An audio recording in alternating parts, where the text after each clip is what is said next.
In primetime news this evening, dangerous spray? Health Ministry rubbishes claims vector control spray is poisonous to people.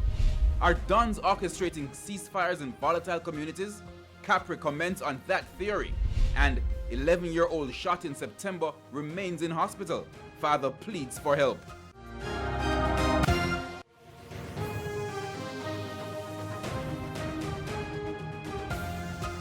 Good evening and welcome to Primetime News, on air and online at onespotmedia.com. I'm Herman Green. And I'm Janella Precious. Also this evening, the top business stories of the day. Andrea Chisholm has our preview. Well, Janella, we know that the Christmas season is one of the busiest shopping periods of the year. So just how much money will the BOJ issue in December? I'll have details on that in the business day.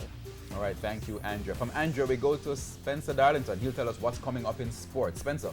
Thank you very much, Herman. Well, the West Indies will be seeking to break a jinx in India when the second one-day international gets underway Wednesday morning Jamaica time. We'll tell you more in the preview in Primetime Sports later. There's also sports commentary, E-Prime, and weather in this newscast. But before the break, the feedback question. Our question this evening: do you have any concerns about the vector control program? You can share comments online, facebook.com/televisionjamaica, and tweet us at televisionjam. Please stay with us. Primetime News returns right after this break.